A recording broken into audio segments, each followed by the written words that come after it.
So I'd like to welcome the guests here tonight. Thank you for coming. And Mike, could you, well, I don't think there's any need for translation, so we don't need to ask.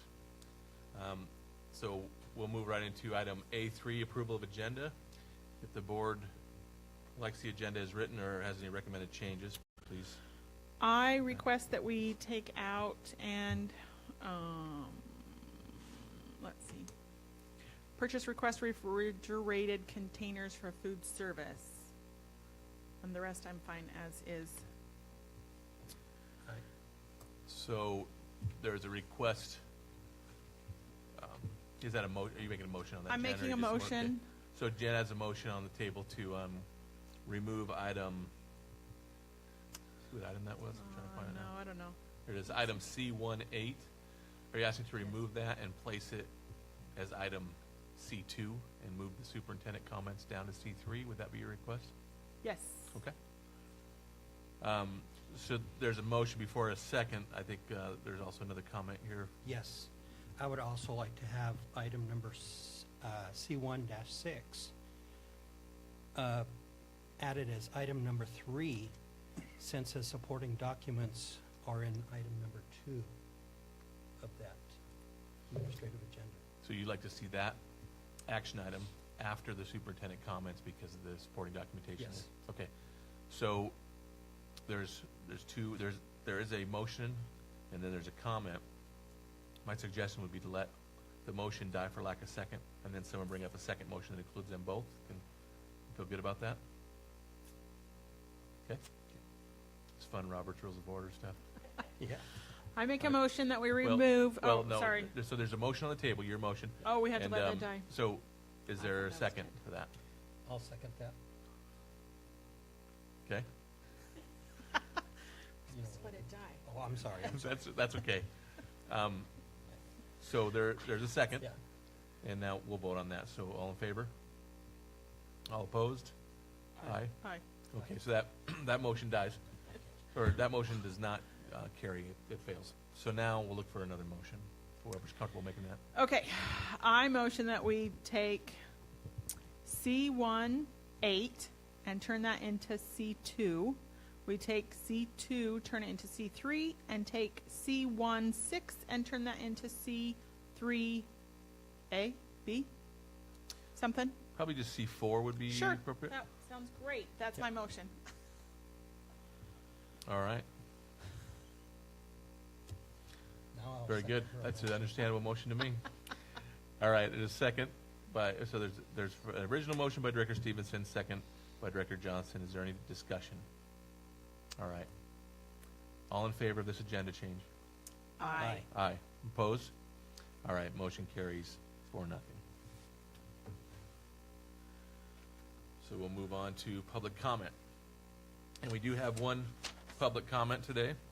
And so Charles Garcia would like to make a comment. So Charles, if you would come up here to the chair and take the mic. We're on Facebook Live, as you probably know now, so we need to be able to hear you. Mike. Yeah, if you touch on. it, the bottom of it for like 2 seconds, it should come on. Longer. 3 seconds? And this is when Rigo comes in and helps us. There we go. Dr. Hurst, board, thank you for allowing me to talk. I won't get long-winded because I like to be.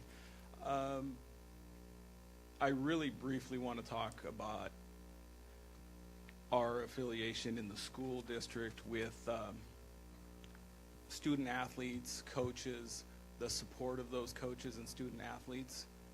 And over time, and I guess I should go back a little bit and explain myself. I'm a lifer of Othello. I'm born here, raised here, did everything you were supposed to do here, good and bad, but I did it here. So when I speak in regards to Othello, it's very dear to my heart.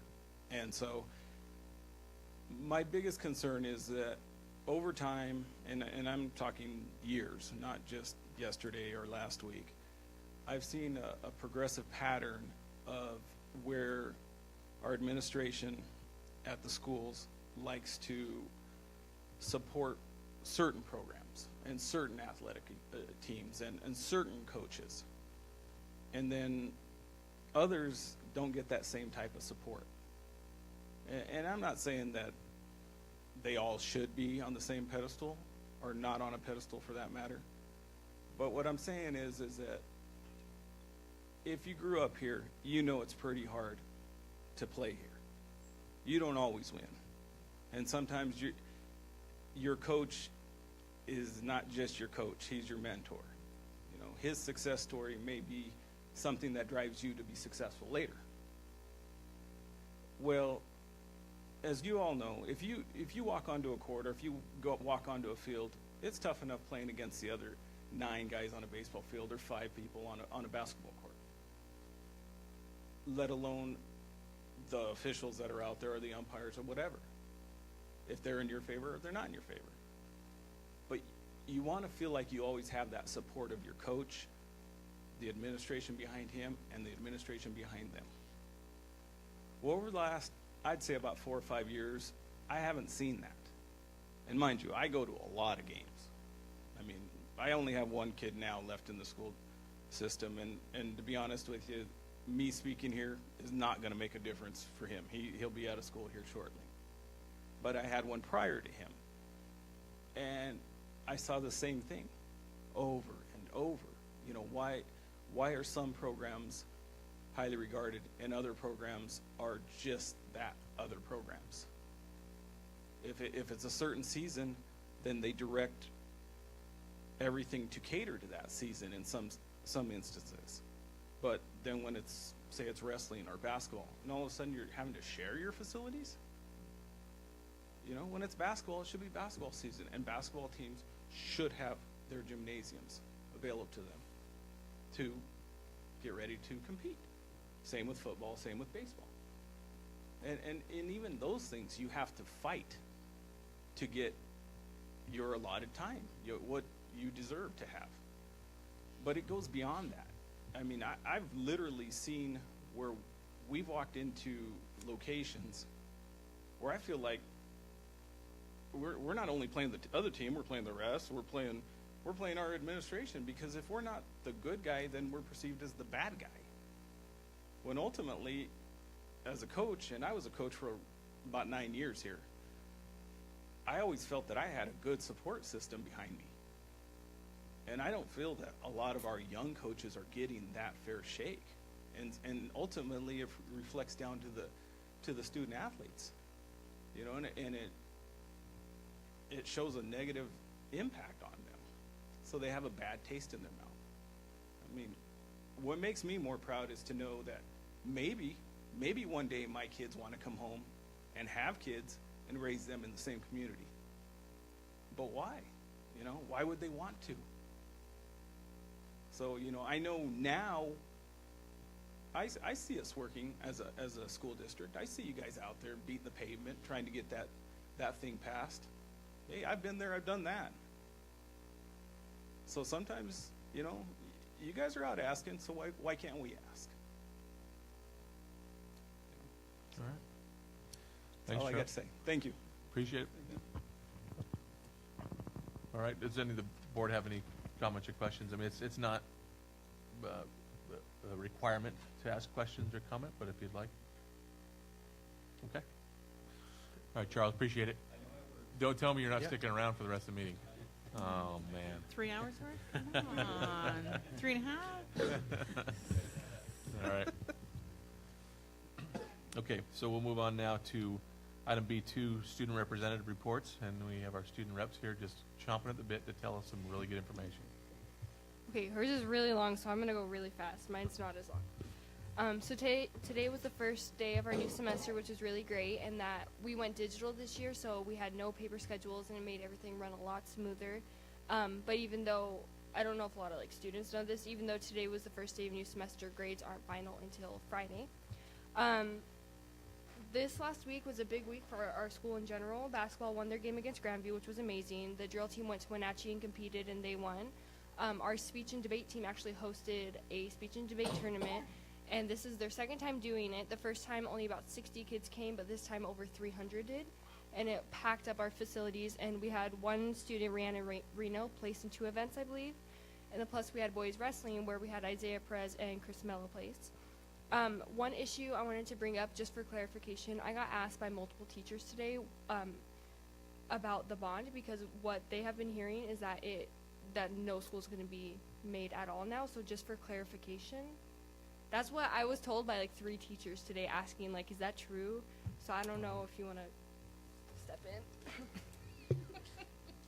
Well, obviously, we know that that's not true, Okay, but I I would like no, to hear no. Dr. Hurst, maybe you can speak to maybe the conversations that have happened at the high school so far. Absolutely. So we've had maybe a couple of conversations with staff members at the high school. And as a matter of fact, Kaden, we've had a couple of conversations with every single school. And really, we've tried to just clarify any questions or misperceptions that's out there. So absolutely, as we've stated to everyone, the bond proposal will be the elementary, middle school on the Lee Road property, and then increasing the capacity of Othello High School by 500 to include a new gym and auditorium. Thank you. You're welcome. All right, so I have a long one for you guys today. All right. So, as Kaden said, we started our second semester today, which started off pretty well. We had 28 students recently take the STAMP test. It's a language assessment. So basically, if they're lacking credits in a language course, they can make it up through the test. And we had an average of, there was a total of 68 credits earned by our students, and an average of 2.4 credits were awarded to our students. And we had about 6 students get 4 credits. Wow. So that was really amazing. And then update on academic contracts. At the beginning of December, we had 28 students that were failing 3 or more classes. We started our after-school tutoring program with Ms. Camacho. She's our geometry and math teacher. She's amazing. I love her. We ended the semester with only 11 students transferring into our night program. So night school program. So they're still part of Desert Oasis. They're just going to the night school instead of all day. And just to clarify, the night school is for some credit retrieval, right? Yes. Okay. Additional credit retrieval, I would say. Yeah. All right. So if they ended up failing 3 or more classes, then they were transferred into our night program, which there's still a teacher there to help them, but it's called Odyssey. So it's an online course, and they have to pass, I think it's like 2 or more classes to get back into the day school program next year. So it's still helping them get credits, but it's not as good as, them actually being there, being with the teachers and stuff. Sorry, I lost my train of thought. Oh, and then a parent meeting is held with each student. So all those 28 students, they had a parent meeting with Tovar and their parents, just basically explaining to them, if you don't get your grades up, then this is what's going to happen. So they knew, and they signed a contract, and those 11 students didn't make it, but they're still part of our school. So we were able to move 3 students back from our night school program, so they were able to achieve, getting back on track, and they're back at school now. Two others were eligible, but due to their employment schedule, they chose to stay in the night school program. So it's not mandatory that you come back, but you do have the choice to. And it's a long one. We will be receiving 23 students from OHS, and this week they're freshmen, sophomores, and juniors. 3 of them started classes today. This will put us at around 80 to 85, which I believe is 90 to 95 students. And 14 to 18 students are in our night school program. So the 28, they took up spots because we don't have enough room for everybody. We have capacity and stuff. So the rest of them are in the night school program, and they can transfer into the day school program once they're eligible. And one of our students continues to proudly represent DOHS on the OHS wrestling team, Mario Vasquez. We're proud for his efforts. So just shout out to Mario. And we are also now incorporating leadership back into our classes. Last year, our leadership teacher quit, and so it was Ms. Camacho's first year, so she wasn't really able to take over leadership, but now our science teacher, he's taking it over, so hopefully we'll have some dances and fundraisers upcoming. And then I had a question about the bond. I know you came and talked to. Made to the board came after participation from a lot of people. I mean, there was community forums that were held, meetings were broadcast on Facebook. There was one-to-one discussions with certain people. They brought their ideas to a table. They were discussed, and at the end of the day, we were. There was a recommendation brought to us. We looked at it at what made sense. The 5 biggest needs were identified, and we kind of we decided that the bond was gonna take care of those 5 needs the best way we could. And the way it's coming out, it's pretty. There's a lot to it. It's not just, we're gonna do the middle school and the elementary because they're first or whatever. It's got to do with state match, how many students are where, housing, square feet. It's just a bunch of stuff that goes into it. Nobody's being singled out. I hope that's not the perception of anyone. That's not our intent. Yeah. We are trying to be the best stewards of what we got and trying to be the least taxing to the citizens of Othello. So that's kind of where that came about. But it isn't in any way, shape, or form trying to single out a school or a grade or anything like that. Yeah, I needed clarification on how to help explain it, because Okay. it wasn't just one student, it was multiple students, so, they were a little salty about it. But I didn't wanna, just say, well, they're not, cause honestly, I didn't really get the whole concept, I guess, but, thank you for clarifying. I think it's a fair question, and it's Yeah. their perception for sure. Yeah, Caden, do you want to say something? I totally understand what you're saying, because like as we increase the capacity for the high school, obviously there are going to be more kids coming in, so that means more kids that are going to be going down to Desert Oasis. So from my point, is there a way maybe in the future expanding DOHS, or maybe even incorporating like their night program or something into the high school after it's all like renovated to make up that overcapacity? Is that something you could do moving forward? Great question. I can probably give some historical perspective because I'm the old timer on the board now. But I wanted to first ask our other 2 board members if you had anything that you wanted to add to that. I think Mike did a good job kind of explaining the process that got us here. My only comment is, I think it's commendable that they are paying attention and conscious of how these things affect them, because they're potentially voters this year, yeah, and most of hopefully our students, voters in the future consistently. And so I think that that's wonderful that they're saying, how does this affect me, and those kinds of things. Mhm. So I think that portion in and of itself is admirable, from them to be asking questions and realizing this does affect me, and those kinds of things. So that's what I want to say. And I do think that it's something that the board does seriously need to take a look at. And it still may be something that's in the future, possibly Yeah. with the current bond, just as in Waihitas was built. Money that you had left over from the previous bond helped build Waihitas. And maybe we could just be as fortunate as we were back then, and bids come in good, costs come in a lot under, and you never know, there may be some money left to help. I just don't Expand want it that to seem like we're greedy or future. anything. It's just a question that I think lots it's of a students really are fair asking. question. Ken, kind of what you brought up kind of segues into Yeah. what I want to talk about. So if you look back at our last bond, just what he said, exactly what happened was we ended up with lower costs than anticipated. So we ended up with some leftover money. And at that time, the board then said, where are our needs? Mhm. And the greatest need at that moment was elementary. Mhm. And so there was a decision to go back to the public and ask if they would allow us to use the extra proceeds from that bond to build Waihitas. And so Waihitas was built. There was still some money left over. And identified needs was administrative offices and another place for what at the time was Alps. And so we purchased the church and converted it into the current Desert Oasis. So the last bond, even though it wasn't in the original intent of that bond, proceeds from that was able to build the building you're in now.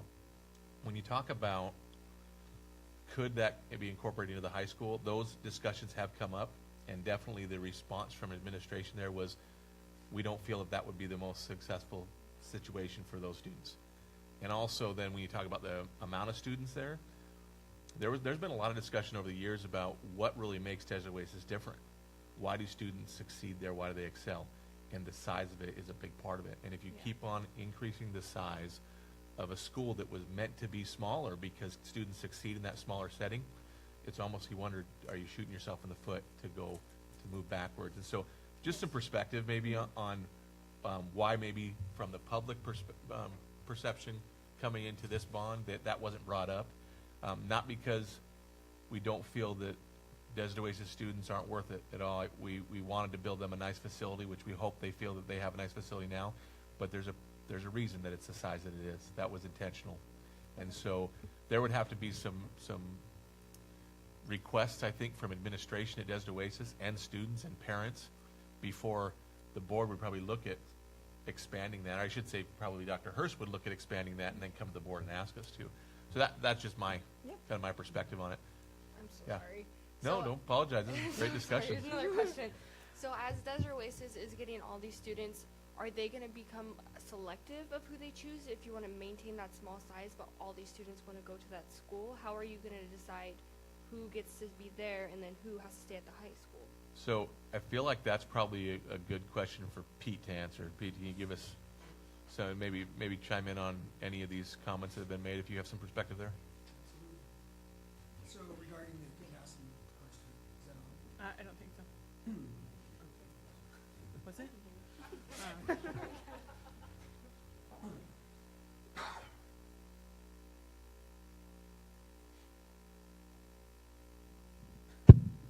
Regarding the capacity question at DOHS, in the last several years, what's been presented as capacity at that site has always included the night school students. So I believe on paper and in perception, it was that we're pretty close to capacity. Principal Tovar has a mindset and a philosophy that if there's space at the school in the daytime program, he wants to hit that capacity number. So that's why you feel this influx of students. He's had a semester there to transition and figure out the system and said, we're telling our community that the capacity is 91. I'm going to get close to that, excluding night school students. So he'd actually be serving more than the 91. So more kids would get an opportunity to participate. Regarding who goes there, we use something called a priority for service list. And at DOHS, it includes students who request and want that type of environment. It includes students who are off track. We try to stay away from students that require special services or ELL services. So we create a matrix, and then we look at who might benefit most, because those are valuable slots, and if we're going to give it to someone who's not going to show up, that takes another opportunity from another student. So it is selective in that sense, but there's a formula that we use to nuance and find just the right number. But certainly on Friday and then again today, if you'd sat in a room at Othello High School, you would have seen Principal Vergara, Principal Tovar, school counselors having a conversation about, hey, here are 40 kids that may benefit. These are the 22. We're going to communicate with their families and make that move. So it's done in a pretty intentional way. And I think for Mr. Tovar's, he saw these numbers. This bond sort of drove his initiative to say, I better get close to that number. And it's part of the staff now getting comfortable with being really at capacity. Okay. Is that all from the student reps? For now. Great. So, those were great questions. That was a great discussion. I've devoted 30 minutes to this part, so we have about 10 minutes left. There's not very much here from the board member reports as far as how many items, but there might be a lot going on. We'll find out. Jen, you've got some I do. news I to have share some with us. awesome new news. So on January 18th, the legislative passed the state budget. And I didn't actually check. I'm pretty sure the governor passed, because I think there would be a bloodbath if he didn't pass that statewide, because that was supposed to be passed last year. So that has great changes for us. The Hearst bill was resolved as much as they could resolve that, and then signed, and then it was like, I think it was like 8:30 at night that they all approved it back to back. So big news. Great, yeah, it's huge. Yes. So, Do you have any idea when we'll know, did they say when individual districts would know how it's going to affect them as far as like state match, that kind of stuff? I do not have that kind of info. Okay. Does that, I don't know if Brian, if you have you heard anything about expectations there? Our numbers for state match will not change. So it's the same formula? Okay. Yes, sir. The good thing is that did come up in discussions with community about our bond, and some comments about that's not a guaranteed amount. And now I guess it's safe we can say that that's now a guaranteed amount, right? Okay, good. So great right before the election to be able to have an answer there. Absolutely. The next item, so I had asked for this to be put in here. I know as I was looking through the agenda, and obviously everyone knows we have a lot of policies in policy review, and a lot of them are housekeeping type of things. Tony had made a lot of suggestions to clean some things up. His intent was to be able to be here via phone tonight, but then he forgot that he was actually going to be on the plane during the board meeting, so that would be difficult or expensive, one of the two. Sure. But even regardless of that, I just felt like maybe the next governance workshop would be a good time to also really talk about these policy reviews, because there's going to be interpretation that happens within our discussions about the policies that are going to be reviewed, and we could easily make it kind of an all-in-one experience. So I wanted to see what the board felt about that. It would save us close to 90 minutes of our board time tonight, but we just trade it. It would be that 90 minutes would go into a workshop instead, or a study session. Actually, probably a better thing to call that. So I want to find out what the board felt, the consensus maybe.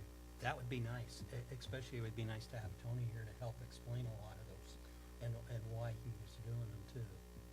Okay. I agree.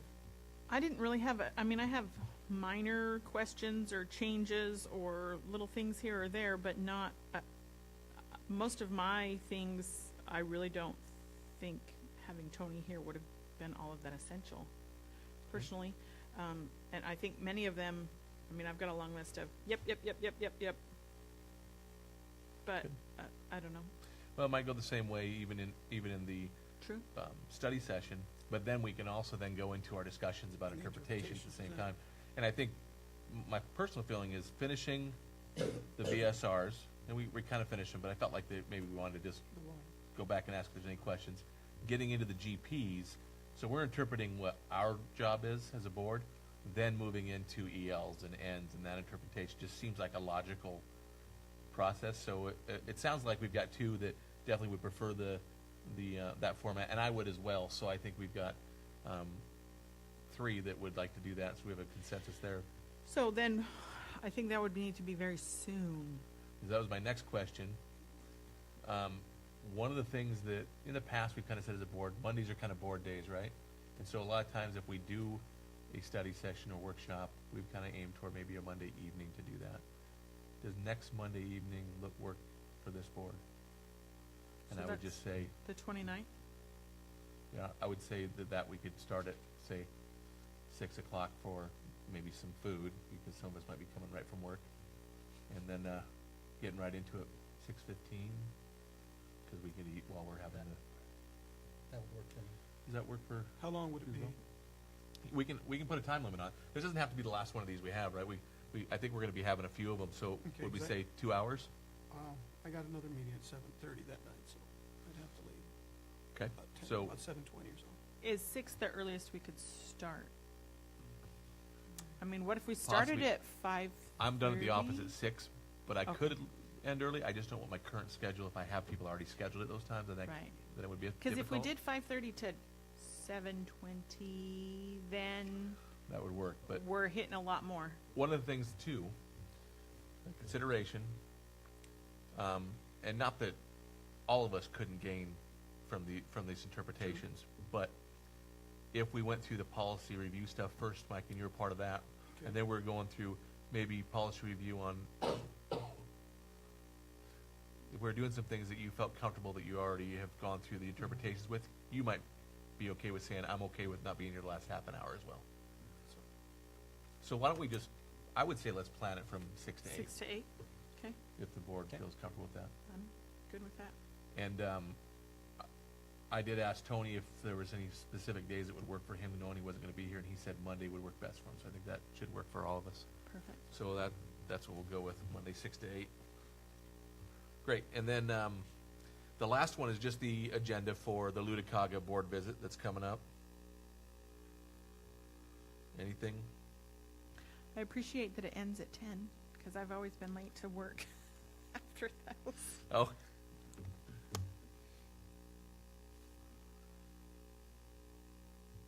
And if there no question from the board on that, then move on. All right. Right on time so far. I'm taking this seriously now. You notice I put rather than the time frame, the kind of the interpretation of the policy was actually not what time we'd start the sections, but how long we'd spend on the sections. So I'm going to try to remind us, okay, we're going to try to get this done in this amount of time, and it's not written in stone, but we'll try to keep on track. So now we'll move into the administrative section. Item C1. Oh, I have to reload mine. I don't know if you guys have reloaded yours, but Oh, how do you? then you'll get just hit the reload at the top of the. There we go.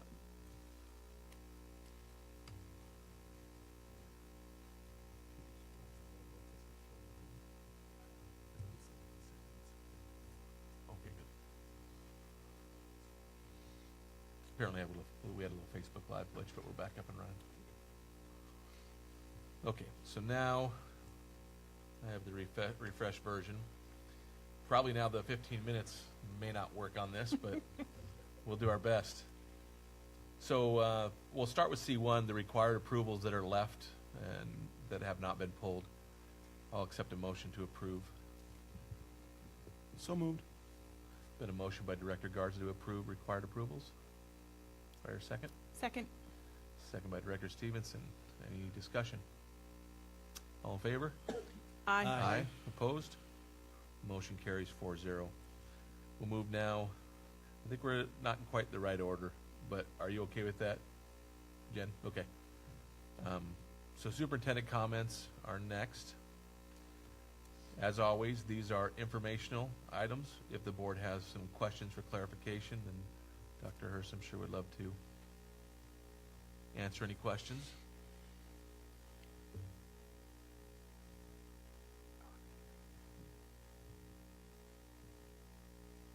None? One I'd like to point out first, I'm sure you all clicked on it, just the story about Wahidas on just the Discovery Institute. Did everyone catch that? The blue? I did not. That was a link Just to a checking story. that and going, oh, dang, I didn't read that.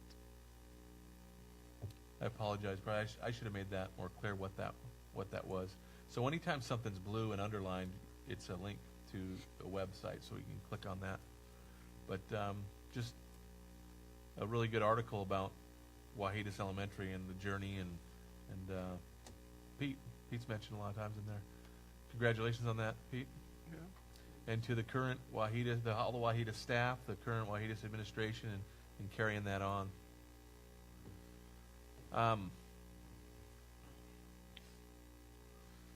Thank you for whoever remembered to put the cash flow and budget status report in there, because I had forgotten that was, when I read that, I was thinking it was going to be different items. So yeah, that's the proper place to put that. The one thing I want to mention to the board, the DOPs that are mentioned here, that have language in them that some of it's covered in our current GPs, but some is not. These are things probably we need to talk about, and maybe board members can bring with some suggested addition to GPs in that study session that we're talking about. And so, as you look at that, that would be appropriate to do that. Okay. If there are no questions or comments on that item, we're going to move on to item C3, and this would be the purchase request for refrigerated containers for food service. Jen, you had some questions, correct? So I wanted to find out details about, have other locations been addressed other than the locations in this suggestion?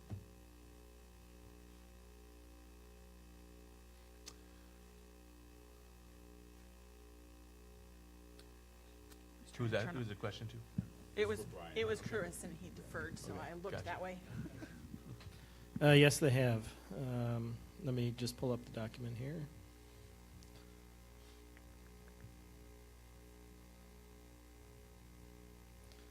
And we also have Greg Foltz with us tonight.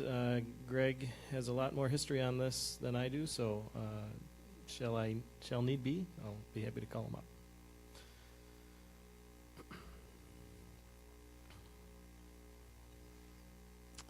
And it's loading the wrong one. We have it behind you if that's faster. I don't know. Thanks. So I asked Greg to draft up answers to a couple questions, and that was one of the questions. So this is on the final page of the attached documents. The question number one, why is the district looking at putting these refrigerated containers at the transportation facility, and is there anywhere else that they could go? Greg's answer to that, and if you'd like, I'll ask him to come up and elaborate. This is his answer verbatim. The transportation facility is the only property within city limits that is currently zoned for the use of these containers. These are overseas transport containers, the large cubes. None of the district property in the county has the required electrical available for the containers. So the reason that we chose to site them there is that the electrical hookups are there and they're available. It's the cheapest to tie into, and we do not need to do any excavation to do so. So we don't need to do any trenching or cutting through anything. Also, the zoning, as Greg pointed out, is key. Nowhere in the city other than this location will allow us to actually site these there. So it may not be the best location, pie in the sky, but it is certainly the best location that the Othello School District has to site them. So later on in that, or part of the reasoning for having them, I guess where my question essentially comes in is they talk about they don't have time to get through the delivery, and I think putting them off-site, far away, is going to even make it worse for them to not have the time to get to the delivery in delivering, making sure they have those kinds of things. I just think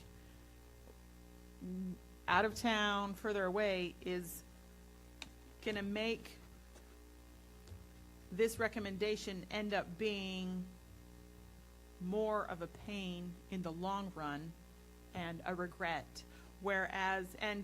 But yet the site doesn't have the needed electrical right now either. It's already going to talk. So from what and Greg, please correct me if I'm wrong, but from what I understand, the electrical runs from the facility itself out to the proposed site.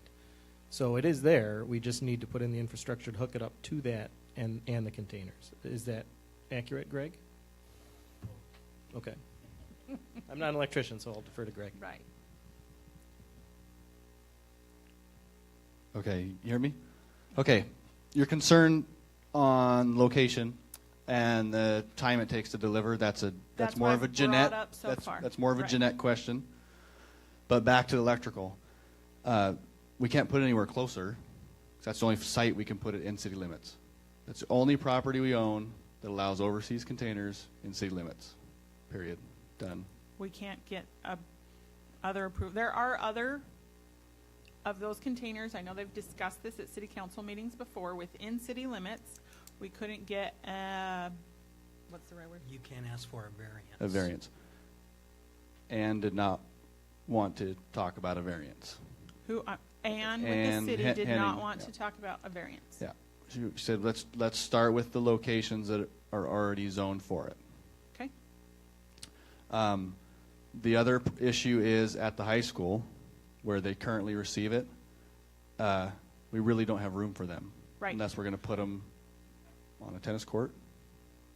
What about, Yeah. I pulled up a map and looked at other Yeah. locations at the high school, near the high school. Okay. So, That have 480 volt electrical nearby, 3-phase. that have power poles nearby Yeah. is what I Okay. specifically looked at, and I felt like if there's a power pole right there, that's, nearby. Can be done, yes. Okay. So we could go back and see if we get a variance for something within city limits there. And To I put- understand that. To put that on that's- note, we have an application with the city now for the location we have, and it's been there for 2 weeks, and we haven't got an answer, yes or no, yet, Okay. for even to have them where they're at. Where they're at, meaning at the, Where the we're choosing- suggested where location of the suggested location is. transportation. Okay. Yeah. Um, And so my conversation with Jeanette about them wasn't that they would be accessing them daily. It was they would unload a freight truck there one time a month, I believe, and then maybe once a week go out and get a truckload of stuff out of there. That Okay. was our conversation. It wasn't a daily thing okay. at there. Next question. You ready? Yep. Are we, okay. Do they have a forklift at transportation? Yes. To unload? Okay, can you pull up the map of the suggested location? Oh, giddy, gets to load. Okay, there we go. Okay, so after looking at this and knowing that there is a small retaining wall, that little gray line there, On the bottom of the map? Yes. and they're the red bars. Yep. If you put an unloading truck there, you can't move buses past them. It's going to block it. Yes, you're correct. Transportation's okay with that? The conversation with Marion and Jeanette that I had was that her truck normally delivers about 9 o'clock, which is after the buses are back in from dropping students off at the beginning of the school year. Okay. And that we could potentially ask for different times. If we are ordering enough volume, they make more accommodations for us. Okay. Then, next is refrigerated units have to be monitored. Make sure that those numbers are correct. Do you know what I'm saying? Correct. That's not the right way I'm saying it. Correct. Transportation wants to deal with that? No, what we can do in that, we've discussed that a little bit. It'd be tough to put monitoring that's remotely monitored unless we go with the high-cost cellular type. But we can put a 7-day or 31-day electronic or paper monitor device in there for several $100s each. It's not too expensive. Right, but if we do that, then that just means, at this day, we didn't hit it, therefore everything has to be thrown away. Which is the same with what we have now. Okay. We've had to empty our high school this summer freezer because Because of that issue. of that issue. Yes. I stopped and visited a site that had these. They said they hold cold for about 2 days when they So shut check off. every 2 days if there was a body that was willing to go Was and willing. check. Yeah. Okay. Yeah. And that's just a personnel issue. If we have to work with transportation to check it for us, and that's something we can work Right. with. Okay. My thought is if the city hasn't said yes to this location yet, because it sounds like we still have to get approval, even though this is an approved location. Yeah, we turned in a building permit for it, so Okay. that I turned it in so I get the cost because their cost structure is a little funky. And in this location, 2 looks like it fits. I don't think 3 is going to fit. And I know that that's a long-range potential. Long range potential. So where the 2 first buses are there was the other suggested location, right? Just jogged around the corner there. Right? Yep. Yes? It's just the slope is it's a Bad. lot higher slope there, but it's still doable if we had to do it. The positive of getting these now is she has to put her order in for next year and next month. Okay. And if we don't have the capability to accept the larger order that she wants to order, she's not going to do it without knowing for sure Right. whether or not we can have it. So that's why we're pushing for it now. Okay. Are you looking at these as a short-term solution to the problem, or Define short term. 3, 4 years? Anything after 4 years, long-term? My expectation of those is they will be there until we have a long-term solution, which could be 3 to 10 years. And then Possibly a new upgraded school is what you're saying. High school. maybe even a food service location separate, whichever direction we go. The food service has kind of been like the way the bus has been for the last 10 years, kind of forgotten, and we haven't expanded as much as we should have for the number of students that we have. So we looked into putting in permanent location refrigeration systems last year, and it was in the $500,000 range, and it just wasn't doable. And we put it off for another year, and this is what we Where we're at. can't wait any longer. So one thing before we continue with the conversation, I just want to it's my job as president, to remind the board that when we get operational, then we're getting outside the realm of policy governance. And I don't know if the rest of the board feels this way. I'm feeling like it's getting a little bit operational. And not in clarification questions, I get it. So that because sometimes we can approach by community and say, well, why? And so to have an answer is important. But if we're giving our opinion on how it should be done, we're definitely getting operational. So I just want to keep that in mind as we're having the discussion. How do we unload them now at the high school? We have an electric forklift at the old bus garage just for food service to unload. They push it in the old bus garage, and then they cover it with blankets and try to keep it cold until they can find a space for it. So it goes into the bus garage, the old bus garage The old right bus now. garage, it's whatever the outside air temperature is. A little bit more than that. We keep it as cold as we can. And the frozen food, you can leave it overnight and it's still good. But, I mean, that's what we're doing now to get the freight that we need. So a point of clarification, I think that the comment on delivery times was a little bit misinterpreted. So just to follow up on what Greg said, I've been there for one of these unloadings and I've seen this. Jeanette asked me to attend. So they do. They get a large semi-truck in. They unload the truck. They put all of the pallets in the garage, and then they have to break those pallets down. And they say, okay, Wahidas ordered 4 boxes of chicken breasts, whatever. And they get all of Wahidas's order, for example. So, 4 boxes on this pallet, 4 boxes on that pallet. Oh, I can't get to the back pallet. How do I get back there? They load up the trucks. If you've seen the trucks over there, they're probably, 12, 15-foot refrigerated trucks. They drive Wahidas's order to Wahidas. They bring it in to the the freezer in there, and then they, in effect, play Tetris. So they have to squeeze all these boxes in. And that's why it takes so long. So it's not the distance to actually drive from the bus garage to the school. It's doing all this other work. And then they have to go back and they go to the same pallets and, okay, what at Othello High School now? Now we got to get 6 boxes of chicken breasts and such. And so when we wrote in here that it takes, our delivery times are long, it's because the warehouse workers are doing all this stuff. Whereas if they unload it at a refrigerated container, as Greg mentioned, you can take the pallets off, you can put the pallets in the refrigerated container, and they're okay. You can leave. You can, okay, I'll come back tomorrow and get Wahidas's order. And then each pallet is here, and I walk over and I get each box. Or, okay, I'll do Othello High Schools on Thursday or whatever. There's not that impetus, whereas it's only covered by a blanket. Is it going to melt? We got to do it. We got to do it. So it's not the physical distance from the school to where they're currently unloaded. And so I just wanted to make sure, as you brought that up, that's not what we were talking about. It's just when it involves all of that time. That's what adds do we have enough time to get there? Kaden, you had a question or comment? I have one question, but I don't know anything about this. I'm not going to act like I do. But even though we're not expanding our schools right now, and that's way out in the future, our student body is still growing.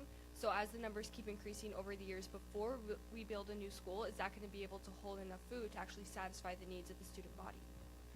Great question. That's a great question. And when the bond passes and we go to design a school, that's a decision the district and the board will have to make, is do we want to include a facility within the new elementary, middle school that's large enough to handle any excess for all our schools? Or do we just build it for that school and we build a separate facility for food service? And it's going to boil down to what our food service department really presents is what their long-term plan is and how well it's laid out, and then a group of people getting together and talking about it and deciding what the best route to go is and the best financial decision for the district. So even before any of the schools are built or anything, just like as we are now, like they're in the process, we haven't decided anything, is it going to be able to hold enough food? Because our student body is increasing every single year. So in the time that we don't have a new facility and we don't have a long-term plan, is this short-term plan going to be able to hold enough for it?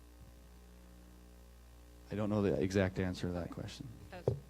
Are you asking, was this idea considering Long-term growth over the next 5 Yeah, the growth years? of the student body, not just about how long the storage containers are going to last, but how much they're going to hold considering the growth in our population. My understanding is it's just for the need now. Just for the need now? Okay.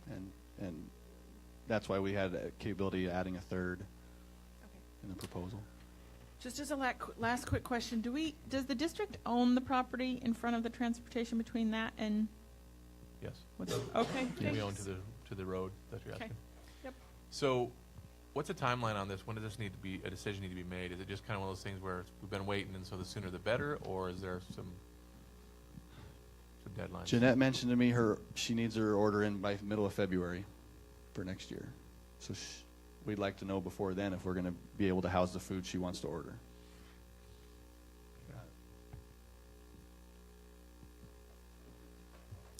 I'd like to know the answer to Caden's question. Is this, because I guess it wasn't necessarily addressed in, maybe some assumptions were made, but is this addressing next year's expected student body growth, the following year, and whatever? I guess you'd have to say if it's potentially there for 10 years, well, then I guess we need to wonder, or can it be added to or something like that? Has that been, I'd like to know if that's been discussed Yeah, I before think, the decision was made. I think we need Jeanette.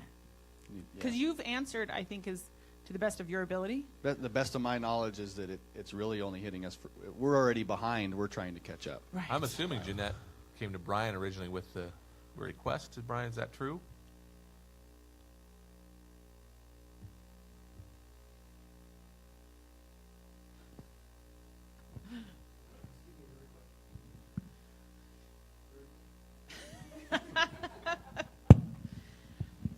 The request was made before my time.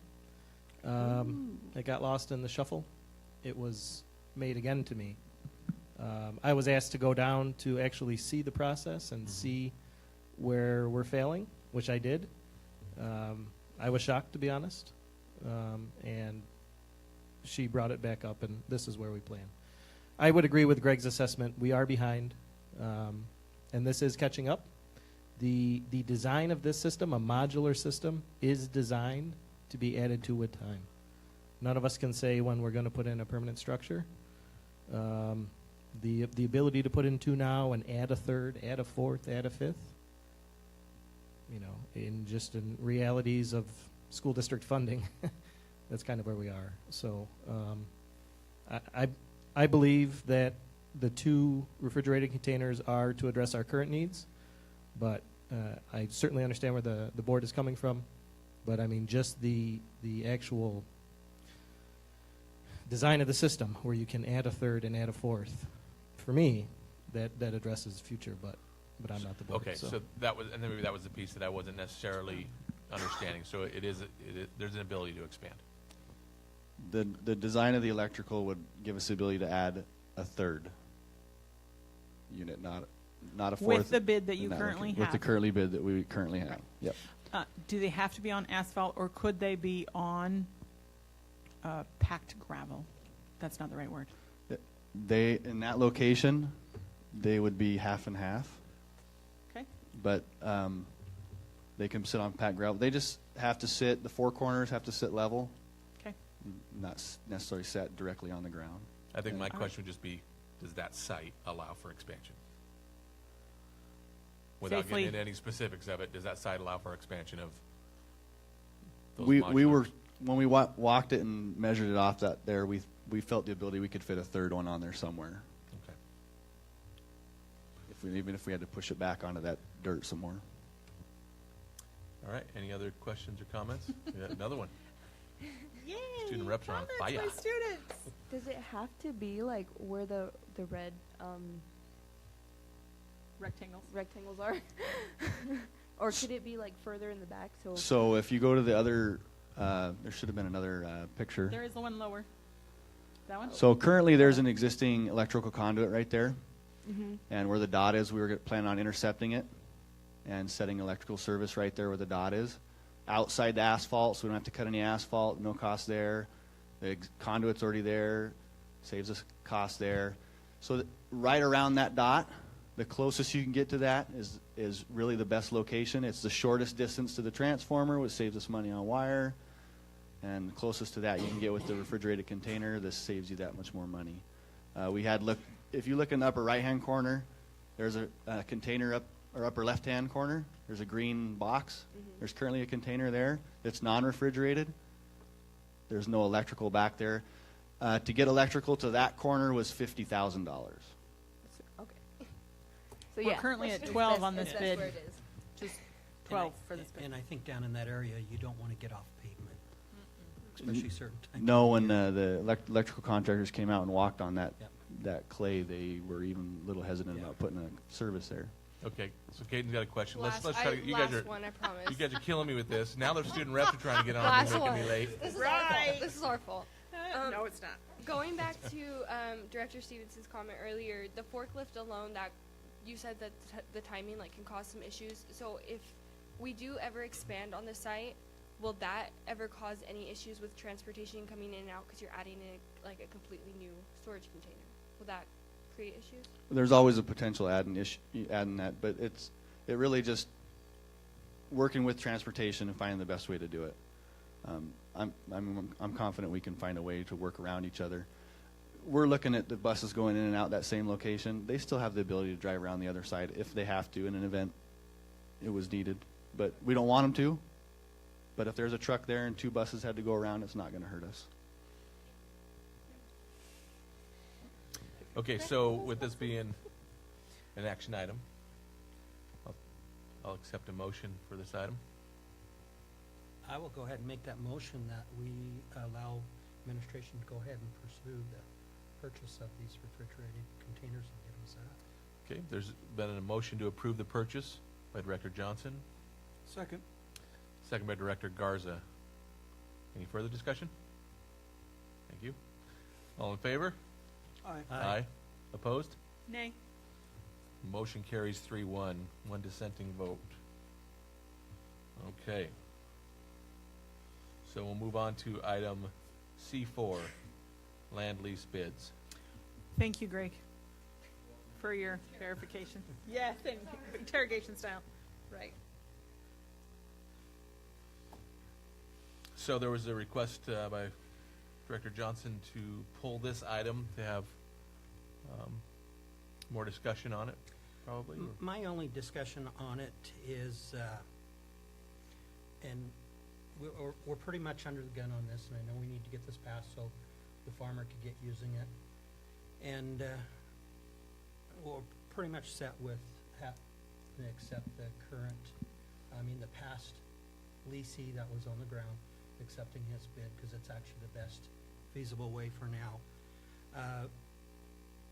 The only thing I don't want to see in the agreement is a automatic renewal for it, because there's always the what if. I'm always hoping the bond will pass, that we could start construction on that next year. But there's the what if. If we don't, I would like to see that land used in the most feasible to get the most money out of that as we can in the future, if we have to plan that until we could get a bond passed. Okay. Any other comments or questions on that? All right, so, Good oh, point. we got another one down here. Hey, that's all right, you just gotta wave your hands. I'm a little dense sometimes. If we renew the contract with the current farmer, would FFA be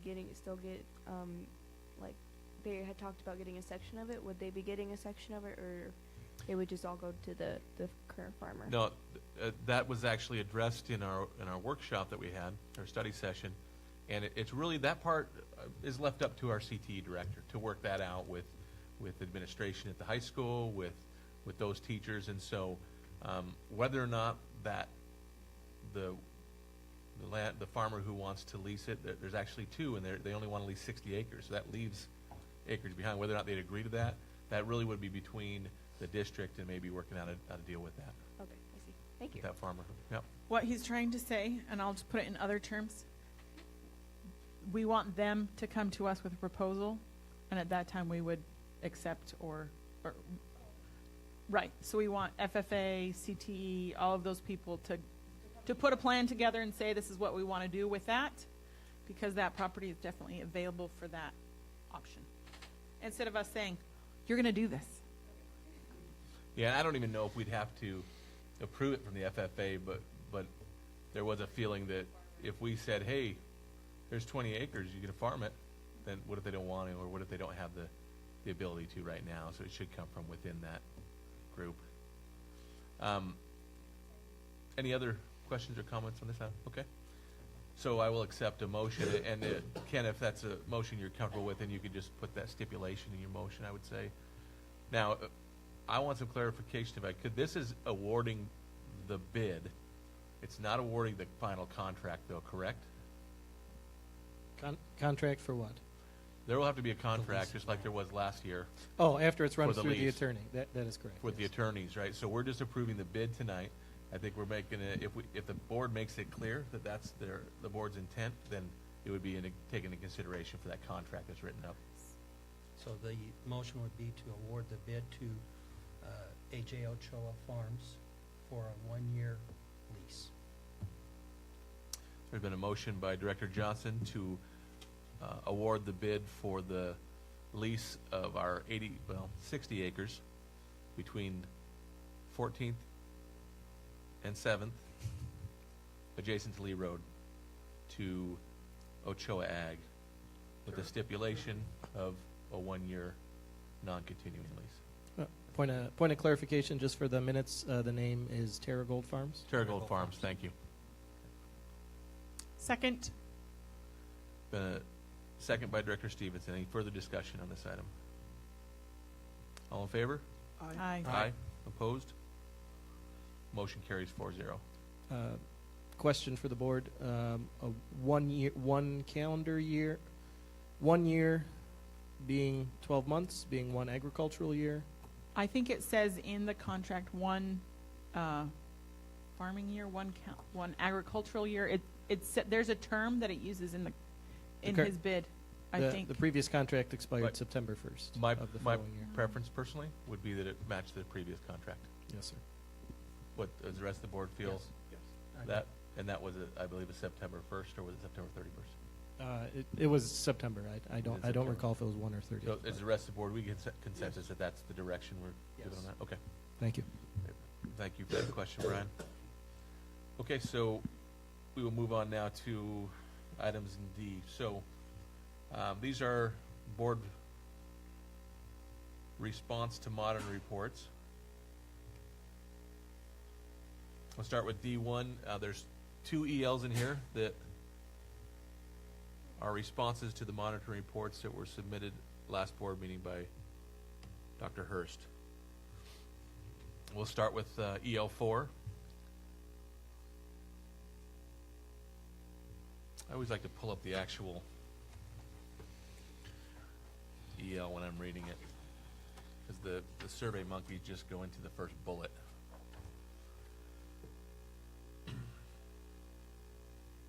Well, that's not going to help me.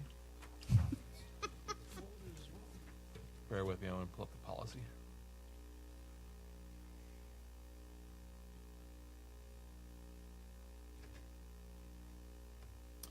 So EL4, the overarching statement says the superintendent shall not fail to ensure that stakeholders and customers are treated with respect, dignity, and courtesy.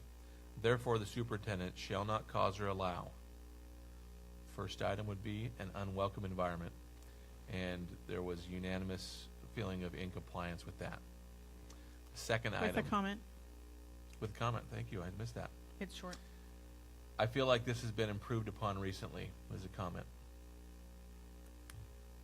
Does the board feel that we want to keep that comment in that item?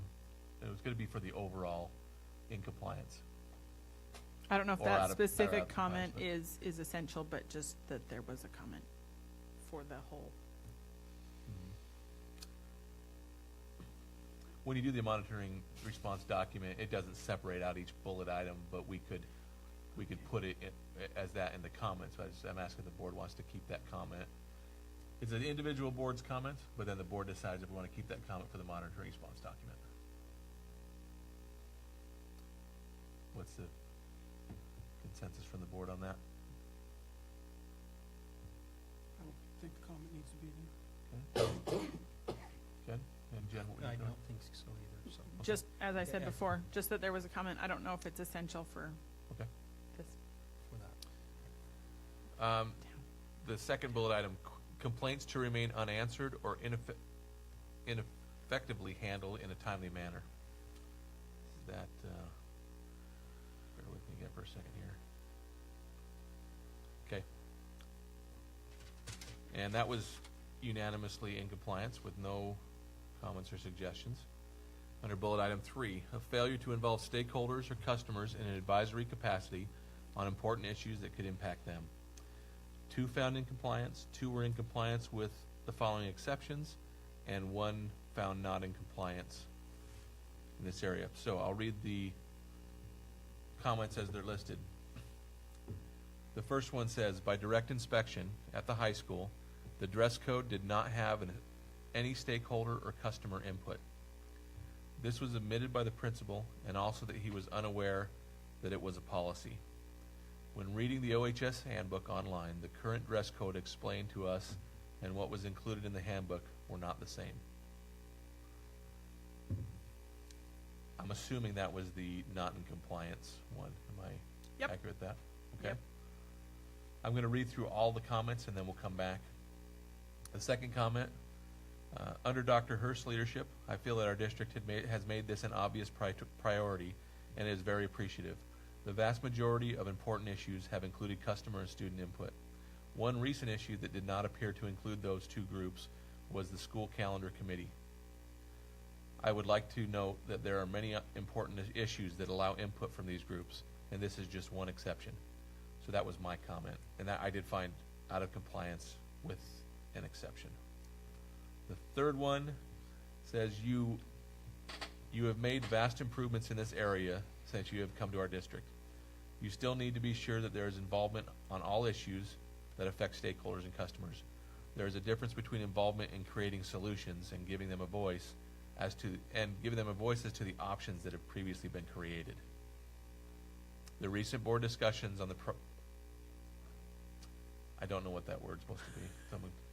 The recent board discussions on the something of creating Process. the process. Thank you. Process of creating the district annual calendar is an example. I think that kind of the same comment I think of mine about the annual calendar. So there's obviously some feelings of, well, we're in 3 different areas here. There's 1 out of compliance, 2 in compliance with exceptions, 2 in compliance. Now, there's not a majority in any of those, so someone's going to have to probably look at this and say, would I change what I would vote based on the information that's been given? So Isn't there 4 compliance? No? there's 4 compliance, yes. Oh, I guess. But there are also 2 with exceptions and 2 without exceptions. So I think that right now the in compliance is the majority. Mike, I think that's what you're pointing out. The exceptions, though, are still exceptions, and we need to decide as a board if those exceptions need to be listed.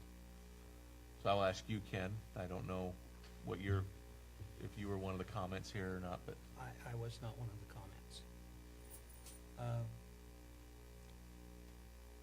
As for the first comment, I wasn't there for the high school visit to see I think that was direct inspection that we used. And so I'm not familiar with that in order to judge on that. The calendar issue, that was discussed in a meeting here, but I see that was being taken care of. I don't know if it was just oversight at the time or how things were done in the past, and then they're being corrected right now already.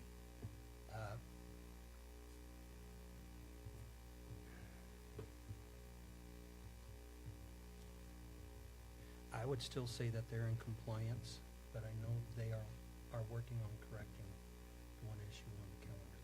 so you still be in compliance with no exceptions.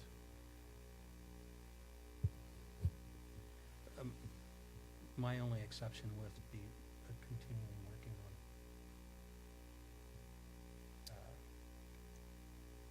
on, like you said, the district calendar. And you pretty much stated it there, too. Okay. So is this the days in school calendar that's being referenced here? My personal comment was about, because I think in that board meeting, actually, it also came up that didn't appear to be any, there was no input because it was a committee that was not made up of any students or parents. And so, and I believe Dr. Hurst acknowledged that was apparently how the DOP was written. There's a district operating policy written that way. And so that was my comment on that. I'm a little vague on the fact, students help determine when school starts and finishes? Has that been common practice?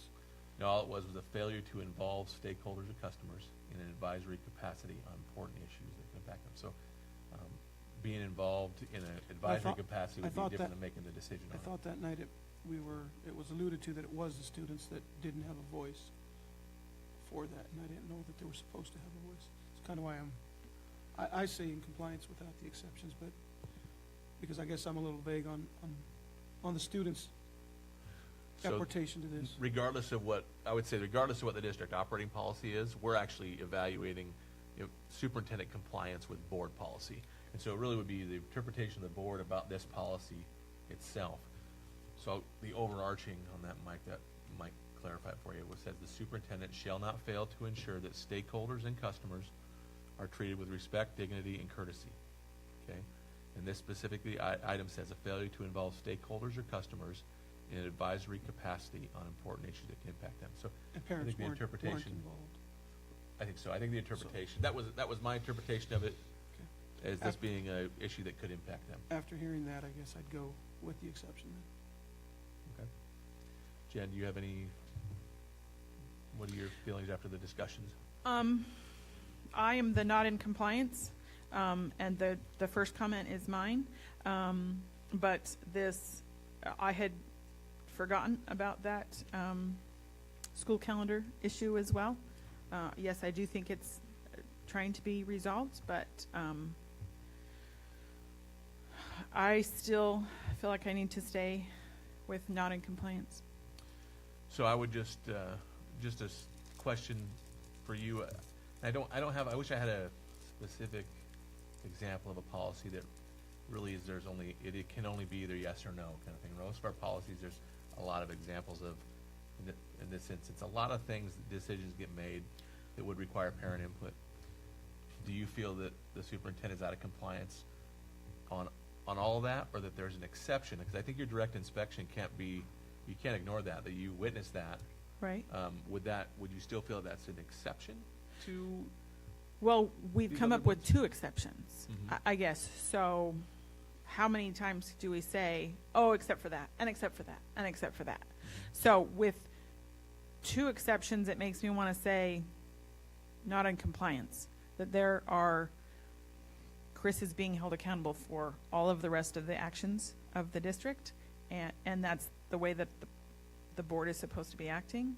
Therefore, when there's 2, it makes me fearful that there's more that we're unaware of. Katie, yes. Can I ask for a clarification really quick? Yeah. Do students count as stakeholders for the calendar or no? I think it's part of the interpretation of this, right? It's my feeling, based on when this policy was created, that the board wanted to make sure that students and parents were involved in important decisions. And I think that the reason that I put that exception is because I feel that the calendar is an important decision. It affects them. And to have some input, I think is what, as one board member, that was what I would have intended. No, But- I agree with you because you can't ignore the demographics of the population of Othell, because there's a lot of high school students that are the parents of their family. They need to take their siblings to school, and they need to take them back, and they're responsible for them. So just based on people's interpretation, it might be different. I feel like that's not good enough. That we need to state directly, like, students are a part of the stakeholders because they are they're main people, and like they're the heads of their family sometimes. Yeah, absolutely. Good point. So, and what we're discussing right now is whether or not we felt that Dr. Hurst has been compliant in this area since the last time we did the monitoring of it. It was a few meetings ago where there was a question that came up: is it appropriate for Dr. Hurst to respond in situations where of out of compliance or in compliance with exceptions? And so I'm going to ask if the board's okay, Dr. Hurst, if he has any comments on this. So, Dr. Hurst, is there any questions or comments you want to make or clarification on this? Just a couple of clarifications. So I also read all the Survey Monkeys ahead of time whenever the board member submits them. One of the comments, and I think this relates to the one that you shared, Director Stevenson, in speaking with the principal, he has a different interpretation of how that conversation went. He would actually like to have the opportunity, if you're willing to just clarify, because I did share with him specifically about the dress code piece. So he was just not clear about the conversation. I think that's one of the things I wanted to share. And then also with regard to the exception comments, we do value student input, parent input also. And I think as we look at that process, I think we own that we did not involve students in the process. However, going back and looking at the DOP, we saw that, and also this in the OEA contract also, that it's supposed to involve the superintendent and also currently the PSC representative and also the OEA president. So one of the things that we learned is that has to be negotiated. So we can't just say, okay, we're just going to go with this. Now we're going to involve students. Now we're going to involve parents. I think that was our intent, was to take a step back and say, okay, let's involve parents, let's involve students in this process. But then after talking to the OEA president, she was saying, we really need to bring that to the table and negotiate that back into the contract. Specifically, it says in the contract, just the superintendent, PSC, and then also OEA. So I just wanted to clarify that. So I don't think there is a clear decision on where to go here. It looks to me like we've got two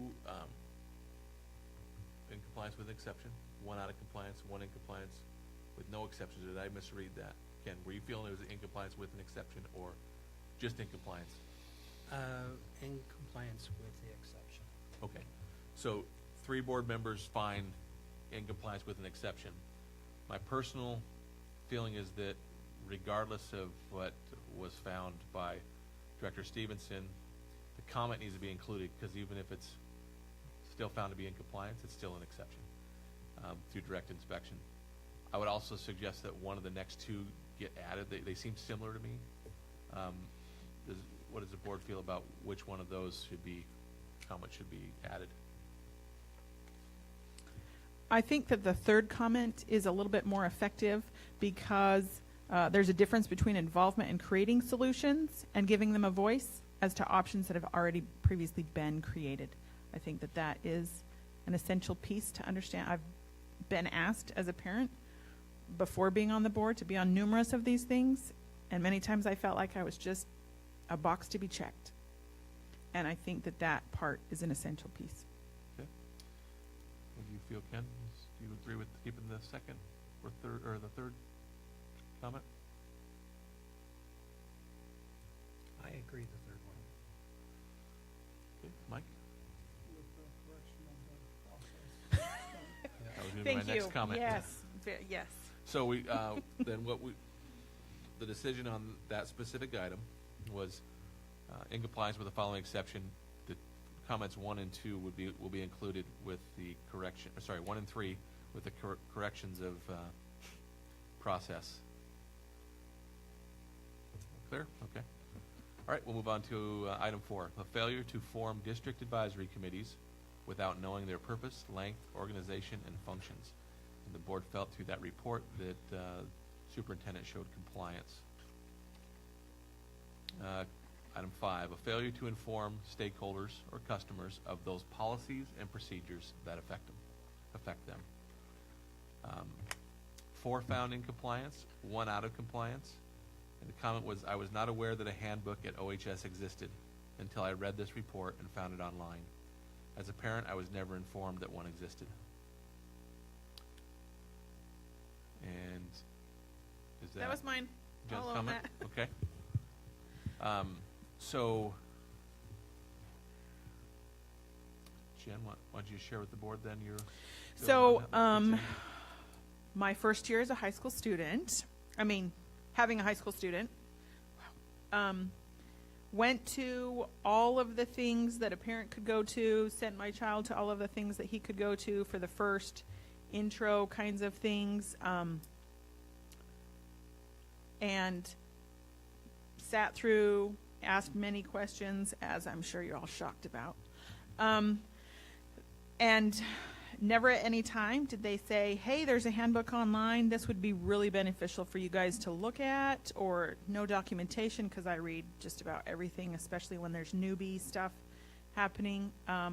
So only because I read mine, there were many things that, and that's where I came up with, the dress code in here says something different than the dress code we were told it when we went to the school and saw that. So I thought that was an interesting thing. And then also, like, different policies that they have about, we've already had an issue with a lost ID tag. Some of those things would have been beneficial to know from the beginning. I didn't read, like, the 32 pages. I read those things that applied, or that I already had problems with or questions about. So, So I guess from my perspective as a super involved parent that goes to everything, as opposed to a parent that, for me being super involved and going to everything and never hearing this, was a frustration. And that was the example that I had. okay. And you feel that example is enough to be out of compliance? Total Actually, compliance in that area? after your explanation of compliance and out of compliance and compliance with an exception, I feel like that is an exception. Okay. So I would change that vote. So now there's all 5 finding compliance, but there is a comment for an exception.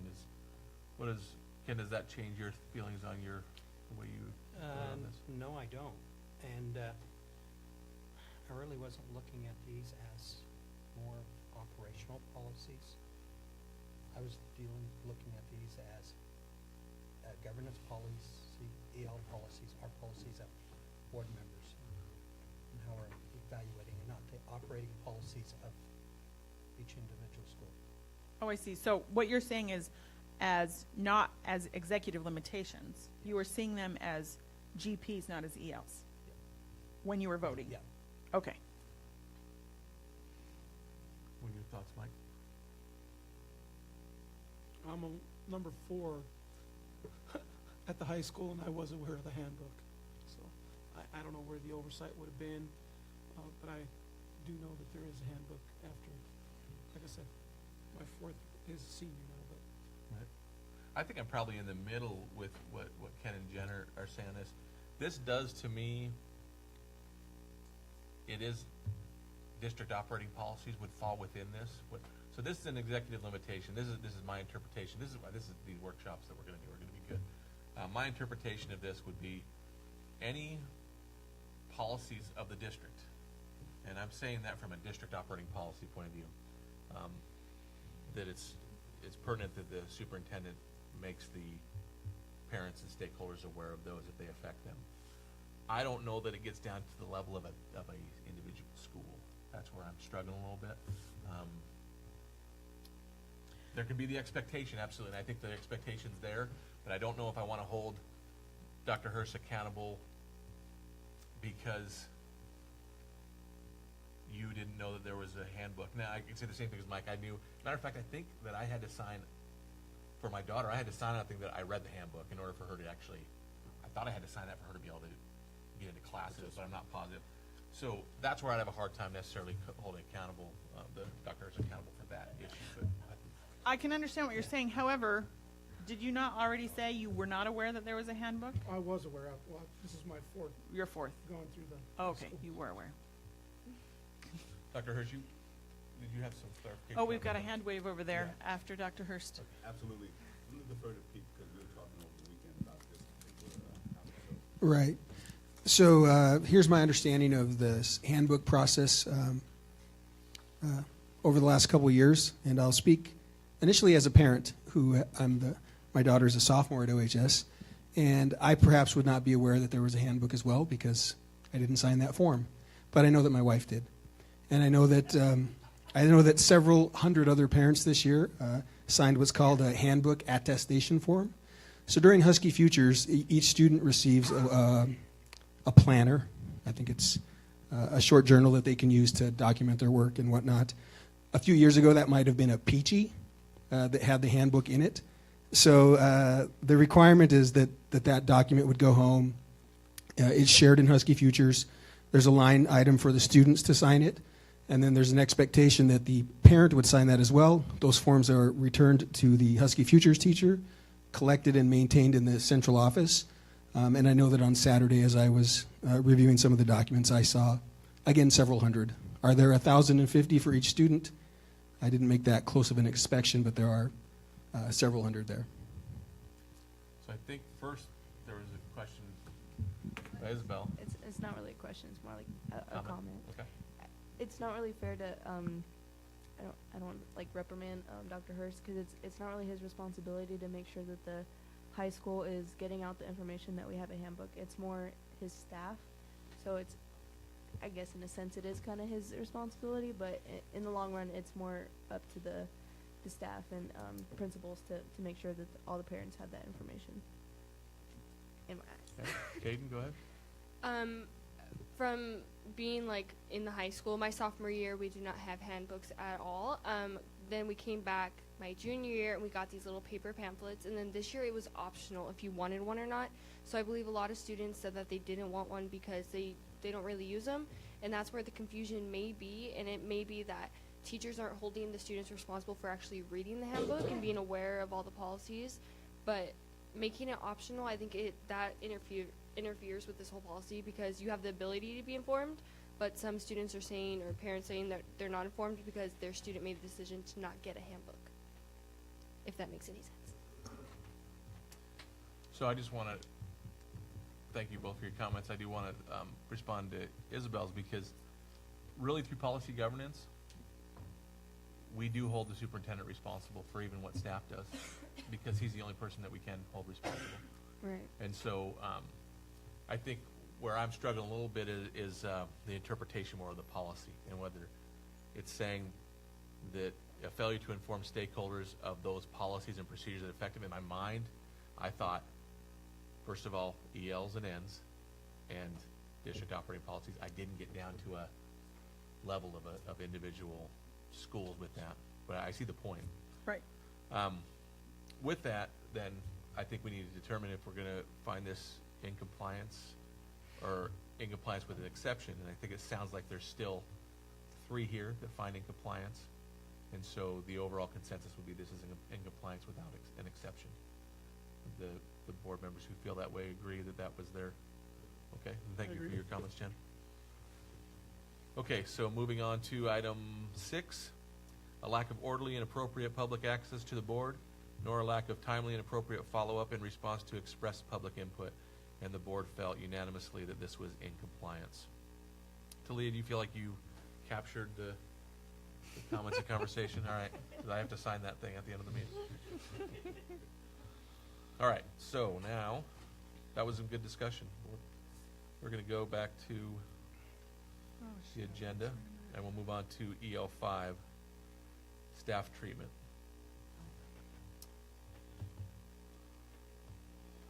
So the overarching statement says the superintendent shall not fail to ensure that staff are treated with respect and dignity. Therefore, the superintendent shall not cause or allow, item number 1, a failure to provide a working environment for staff that is safe, civil, or otherwise conducive to teaching and learning. The board found unanimously that this was in compliance. A failure to employ personnel or use of volunteers without having ensured reasonable background inquiries. 4 board members found in compliance, 1 found not in compliance, and the comment is, by direct inspection, this is not being completed. How many of the board have these? We all should, since we are in the schools. This probably comes down to a policy interpretation again, I would say. That comment, was that you, Jen? Okay. I think it speaks for itself, right? So I would ask then, Ken, did you want to comment further on it? So, anybody that's in the classrooms, anybody that goes on a field trip, anybody that goes into any of these things has a 2-year background check. And I, because of work and because I'm a mom that volunteers, I called the school and said, hey, am I current? And they said, no, you're not. So that gave me concerns. Some teachers I know are, because I've been on field trips, that some teachers are awesome about saying, I'm sorry, you cannot come because you don't have this. You can't come. You can't be with our students. And some teachers are just happy to have a live body, and sometimes they're not checking these. But because I'm at all 5 schools, I'm sorry, I don't come to Desert Oasis yet. I need to work that out for work. Or volunteering as well. None of the schools have asked if I have these. And I'm in classrooms doing art projects and all kinds of things with work. So, how don't many think of they let you you in guys school have today. these? How many of you guys have these? Did they let you in school today? Actually, I just dropped off kids today. I didn't go in. So now I'm current. don't. Now I'm current. I don't. I don't know that I could say that I'm great at volunteering at school, probably like I used to be, but I don't know that I ever had the background completed. So part of the interpretation is reasonable background inquiries. I don't know what that means, and I think I'm going to be asking Dr. Hirsch what that means to him in this circumstance. But based on that, Ken, does that change your feelings on this? Couple of Your hands turn. down there. It don't change mine, because, as you know, I have family members that work for the school, and I've got one that encourages me to come into the classroom and stuff all the time. And first thing she tells me, first thing you gotta do is get a background check, and that's from other employees. But that's at one particular school, so I know what's out there. Do you As have one any- right now? as- You I come to don't- schools. I don't. I'm just through checking. I don't through the school district, but I do through others. On your case, I just don't, when you were current, familiar face, everybody sees you there, and it just kind of overlaps, just like you admitted that after 2 years, you didn't even know yours was current, so Right. it just goes on. So I'm still gonna stay with. Does my W-2 supersede a background?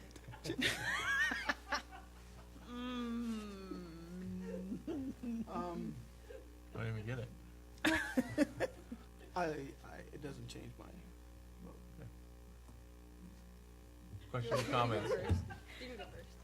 I'm mind blown. I didn't even know we had to have or I guess I don't, but you know, parents have to have background checks. So like, for a kid, when a kindergarten class goes on a field trip and all the volunteers that go, they had to have a background check.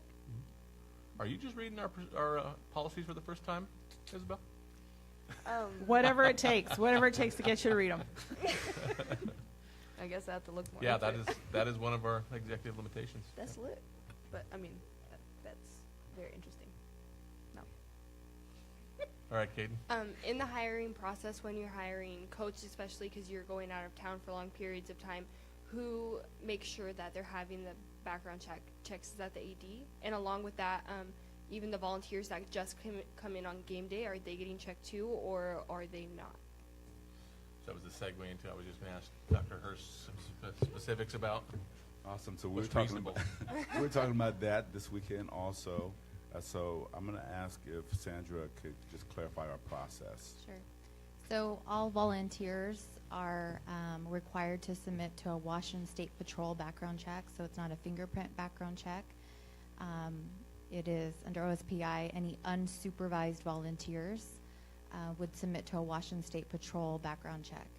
So in regards to your question, Jen, on the board having a background check, it's the interpretation that the board on this board site visits would not be unsupervised. So they would not be required to submit to a background check unless they were going to be on site in the school unsupervised in a volunteering capacity. So, and then in regards to your background check, after that comment last board meeting, we went back and we did double check, and you did submit to a background check in December 2017. And so I think when the secretary informed you that your background check was expired, your date of the background check was listed as your expiration and not the correct 2 years out expiration date. So at that point, that secretary could have called HR and said, hey, Jen says she did submit to a background check, and then we could confirm that you were in compliance. What? Okay, so I called the school and I said, am I current? And she said, nope, you're not current. And I said, okay, do one. So you're saying what? Well, our record showed that one was submitted in December 2017. Right, just recently, because I called and said, hey, because of this, I said, So the yeah, I'm process not- is not. that all volunteers are supposed to check in at the front desk. And recently, we've been having lots of very formal conversations with principals and front desk personnel on the process of checking in volunteers and then ensuring that a proper background check has been completed and it has been cleared by HR. So they assured us that yes, we are following procedure. We reiterated how important safety is in our schools, and so we are tying it up very strictly and tight. So that is our process. So again, all volunteers that are going to be unsupervised will submit to Washington State Patrol background check. Thank you. So I think that helped me with my understanding the interpretation, and it's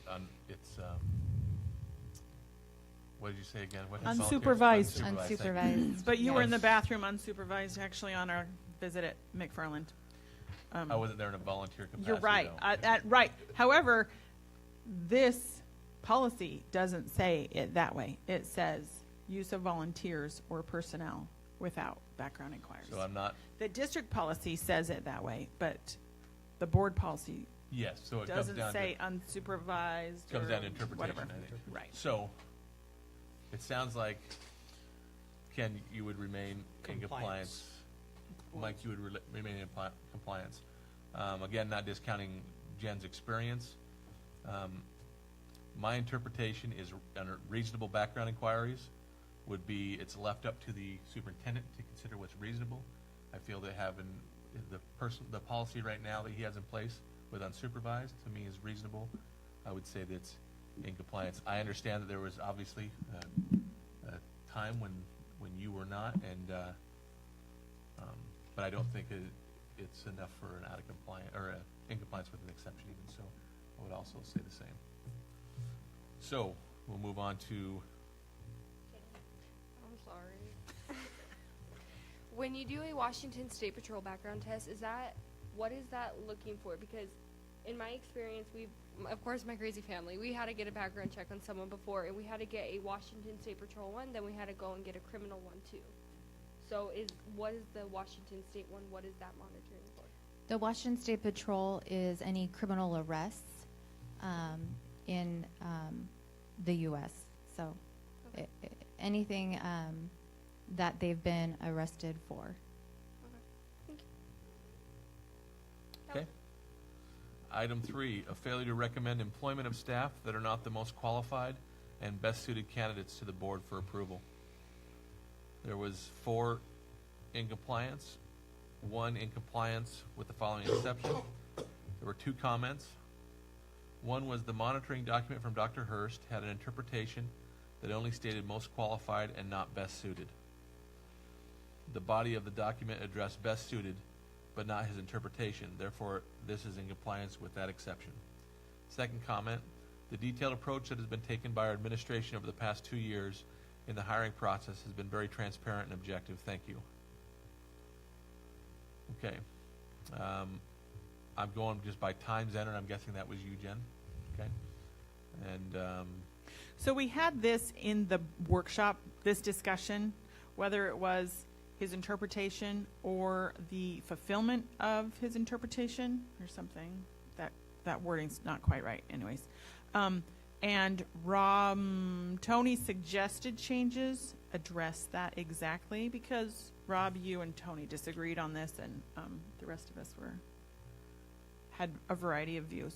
So that was where, as it was written at this time, it was that's up for interpretation in the way the policy is currently written. Now, are you referring to ELs or Ns on that, Jen?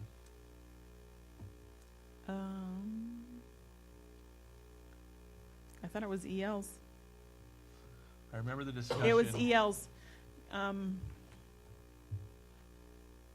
It was ELs. My memory of the discussion was that Ns are evaluated kind of on two things. One, the interpretation, and two, how well the superintendent's doing in achieving those ends, where the ELs were more just really on interpretation. But Tony didn't that was have mine. any ends in his 29 changes, proposed changes. I haven't even looked at all those changes yet. Oh, okay. Anyways, he addresses it, and I'm talking about the current policy that's in place. right, current policy is, I think, up for interpretation. Whether we're evaluating his interpretation of the policy, or we're evaluating his interpretation and his success at reaching that interpretation. What policy specifically are you referring to on that, Jen? Is it GP or BSR? Okay, I'm talking about his, this one, the way, let me look up how it's written. This is EL4 we're looking at? EL5.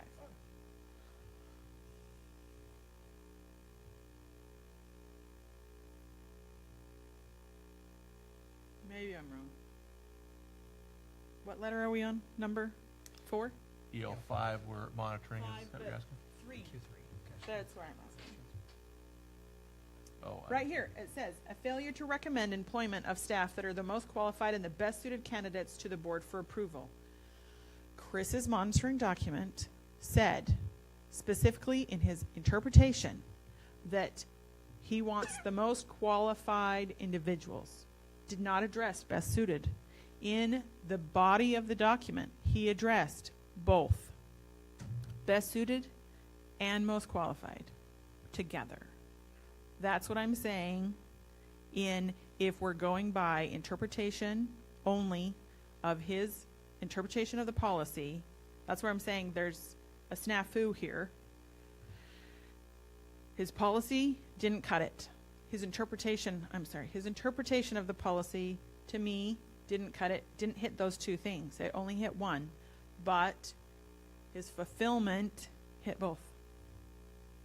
So if we're going off of the interpretation, then not in compliance, except for in compliance with that exception. Are you with me? A little bit. Okay.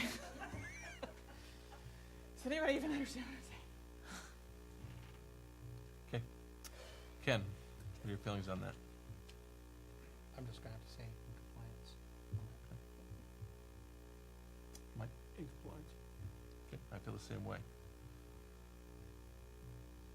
So, item 3, in compliance. Item 4, a failure to employ staff without making progress toward the district affirmative action plan. And the board found unanimously in compliance. Item 5. Did you want to keep Is there? comment 2 on question 3? I assume you don't want to keep my comment. I'm not offended by that. But Oh, I didn't ask that. there's a second comment. Does the board there. want to keep either comment? I agree with comment 2, actually. Yeah, it's a compliment. Yes. So we got that 2 that say it. Okay. Thank you for bringing that up, Jen. So yeah, comment 2. I think I just talked about item 4, right? Item 5, a failure to operate without written personnel policies that A, clarify personnel rules and procedures for staff, B, provide for effective handling of grievances, C, include adequate job descriptions for all staff positions, and D, protect against discrimination, harassment, or other mistreatment. The board found unanimously in compliance with that. A failure to provide an environment, item 6, a failure to provide an environment that does not hinder or prevent employees from grieving to the board when internal grievance procedures have been exhausted and the employee alleges that board policy has been violated. The board found that the superintendent was unanimously in compliance with that. Okay, so we will move on to item D2.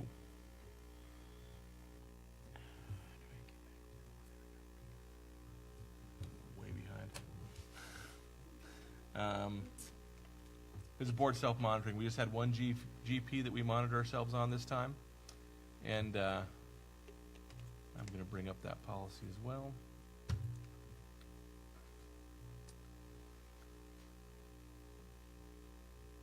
So we invite the student reps to participate in Survey Monkeys for GPs, and GPs, BSRs. but not ELs, correct? Yeah, because They they can can't make comments, evaluate but not, superintendent. right, okay, perfect. Well, apparently now they can make comments. I'm just kidding. We welcome the comments. They've been empowered. So, Yay, girls. the overarching statement here, the board wishes, this is GP 12, by the way, the board wishes to demonstrate judicious stewardship of the public funds entrusted to its care while acknowledging the costs in both time and money of board service. Board members shall be compensated for expenses incurred in performing their responsibilities and may receive limited compensation as allowed by law for time devoted to board service.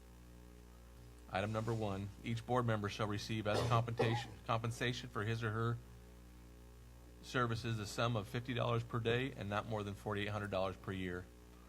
6 found in compliance, 1 found out of compliance, not in compliance. I'm going to read this. This is my comment, and then I'm going to retract it because it was wrong. Previous boards have made a collective decision to be reimbursed $50 per regular business board meeting attended, 24 per year at most. The decision was also made to transfer these payments in a lump sum into a scholarship fund to be given to a graduating senior each year. Because of this decision, I would suggest that the board is out of compliance with this policy.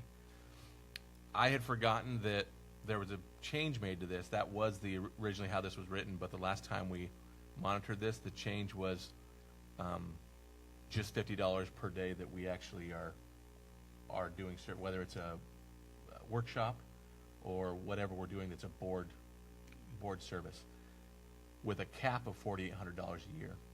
The decision to do that, actually, I remember, was driven a little bit by our ability to have more scholarship opportunities for kids. So I'd forgotten about that change in the policy, and I was still thinking about the old one that was 24 max. And so I retract my not in compliance, and I'm in compliance. I hear the board is in compliance. So unanimously. Question 2. Board members. Wait. I'm so You already- sorry, guys. It's one question. Why didn't you put your comment in here? Because I didn't realize I could, and I was like, just put it in compliance. Just put it You're in so compliance. excited to be doing your first I survey. know, that you right? went I got overwhelmed. All right, go Oh ahead. my god. Okay, it's just a simple question. Is this the first year that this has been like incorporated, or was it incorporated last year in the? The scholarship part? No, board members getting compensation for their time. Yeah, so if you go way back, historically, happened. board members, so state law allows this, but Okay. board members did not get compensated. There was just a choice in the fellow that they waived their right for compensation. It's probably been 4 years ago now that the idea came up to, hey, let's start getting compensated. And at the same discussion, they said, and let's donate it into a scholarship fund. And so it started, I think, 4 years ago.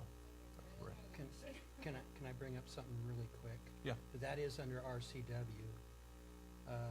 Let me bring up a paragraph, which I think we need to look into it further. It says, any director may waive all or any portion of his or her compensation under the section as to any month or months during his or her term of office by written waiver filed with the district as provided in the section. The waiver to be effective must be filed any time after the director's election and before the date of which the compensation would be otherwise be paid. As I'm reading this, that if the directors wish to waive that, it needs to be filed with the district Yes. according to RCW. It's always been that way, and I think that it's automatic you'll get paid unless you waive it. Yes. Yes. And I do believe it also states there's a $4,800 maximum in Yes, the it does. RCW, right? I think this was patterned out the Yes. RCW. So, Mike, is it the district that's administering the scholarship that's giving up the money? Or is it something that the past board members have created to, So we as a board actually, there is a fund that it goes into, and we as a board sit down, go through the applicants, and we choose a scholarship as a board. that was Yeah. my question, to understand how that works. Yeah. Knowing that we're just new into this, and I think it's a great thing to do, and I'm all on board for it. But we need I a think waiver. We need a waiver, yeah, Well, we're still getting to paid. file that. So. We don't need a waiver. Well, They give us a check. and then We you sign turn it back to over. them. You sign it back. Yeah. Oh, okay. Okay. Gotcha. I see where I you're think getting we're at with both that. in that same spot, Yeah, we right. haven't been up to, or made up to date on that issue. Cool. Well, I'm glad. Well, I knew that there was a scholarship, we're- and I knew so- what you had done, but I didn't. Another good reason Waiver for and- this board study session, right? Lots of Yes. discussions, right. Okay. Board members shall have reimbursable out-of-district travel pre-authorized by one of the following persons: board president or vice president.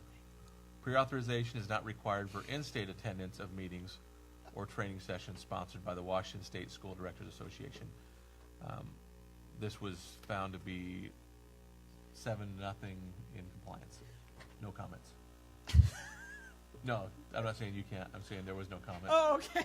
Right, there's no comments on this. However, I forgot that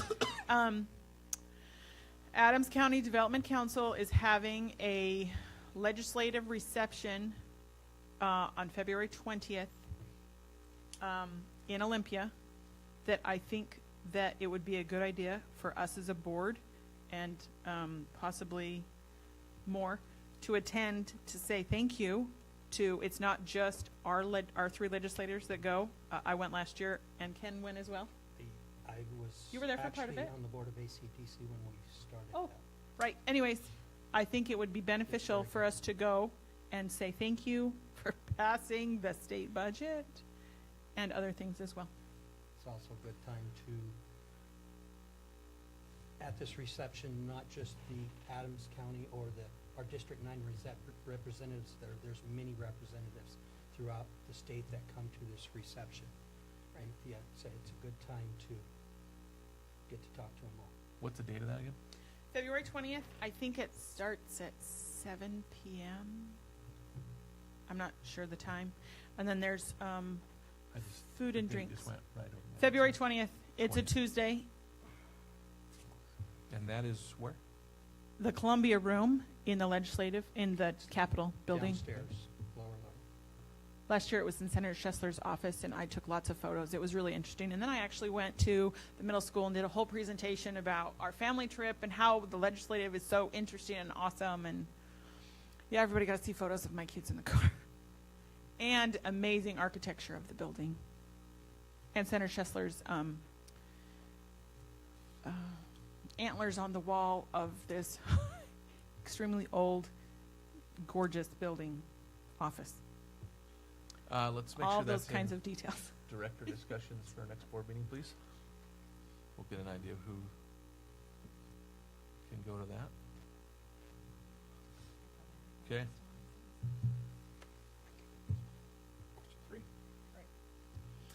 Question 3. Jen, you know how to derail. distract. Squirrel.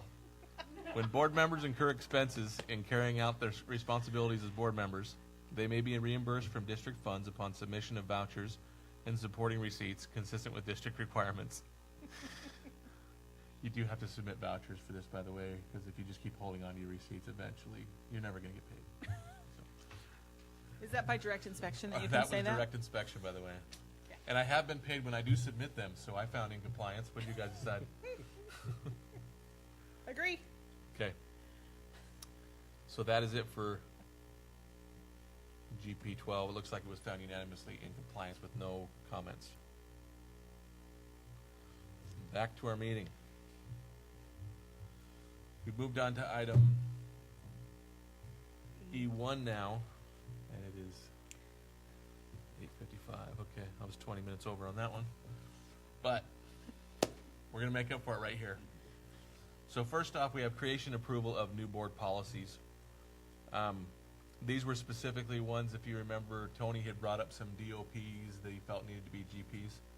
And so I felt that this could be done, because I had given him directive to go in and talk to Dr. Hurston about that. This then they'll be there for us to have a discussion in our session that we're going to have. So I'm assuming the board has had a chance to look at these. If there are no specific questions or changes recommended to them, what could go to So approve for it? GP 15 and 15.1, you're just saying that there has never been a defined information about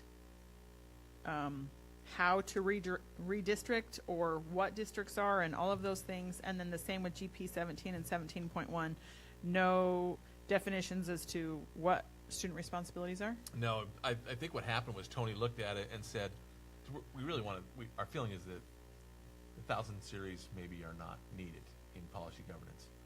The district operating policies, 1,000 series. So he looked at those two and said, these really should be GPs. They are RCW and WAC law.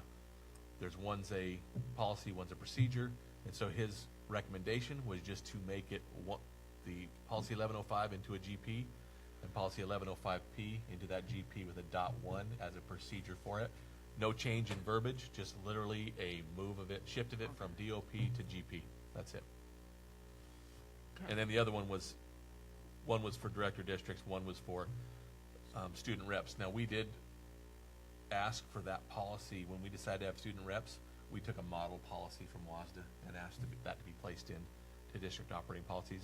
That was prior to us shifting to policy governance, I believe. Okay, so if the board's comfortable with it, we can just have one. I have a motion motion to approved. accept all of E1 Governance policies. governance policies. There's been a motion by Director Stevenson to accept all 4 policies recommended for approval in item E1. Second. Second by Director Garza. Any discussion? All in favor? Aye. Opposed? Motion carries 4-0. All right. So now there was a general decision to put off most of these policies in policy review for revisions to our, I keep wanting to call it workshop, but I think study session is a better thing. That is actually Because we better way can't to make call a these. vote at a workshop, correct? To make won't- changes, but we can make have changes? action, but Okay, you have to let people know in advance, I think. that we're going to be But taking action. I believe that a study session is probably a more appropriate term for this type of a meeting, right? Because we're studying our policies. And still being able to make action as well. No, we won't be taking action. We can make We're changes. not going to meet? No, To we me, a can make- workshop, I guess, is I'm going to get my tools out and I'm going to build something. Whereas a study session, I'm just learning. So I just like the word study session. So And if that we was don't- one of the important things you guys bestowed on me as the president to come up with what words I want to use. So that's what I want to use. You need a crown and a scepter for that, I think. Right. Study session. Did you have something before I jump No, in? I there? was just going to say, if we don't like something in these revisions, then we could change it. Then we at the change it workshop. there and then we come do a back to blanket formal quick vote at the approval. next board meeting. Exactly. The discussion will happen, recommended changes we Okay. talked about, actual vote will happen in the next Okay, board meeting. I like that. Now, what I do suggest that we handle in this board meeting, though, are 2. One would be the EL8 revisions that Mike talked about when we discussed, or GP8. We discussed it last board meeting, right, Mike? And just a couple brief changes. Tony has recommended some GP8 revisions. He actually recommends that we swap a couple, but I think we should first get Mike's verbiage in there if the board approves So of it. we're wanting to do GP8 We're right going now? to do GP8, and then we're also going to do removal of GP 6.1, because that was a committee that no longer exists, so just to Okay, so, clean up. all right, are we looking at GP8 So we're going to revisions, GP8 GP8 second revisions. revision? There's 2 revisions here, under GP8. GP8 revisions. That's the first one listed. That's the one we're looking at. So if you look at that, the comment was made I thought it was 2 board meetings ago, maybe it was the last board It meeting. was when we were. It was there, okay. That our agenda didn't exactly match the verbiage in GP8. So the question was, what should it be? And if the board felt that, if a board member felt that it should match the agenda, then go ahead and submit your revisions. And Mike did that. So I think there are 2 word revisions in here. And they'd be in red with a line through it.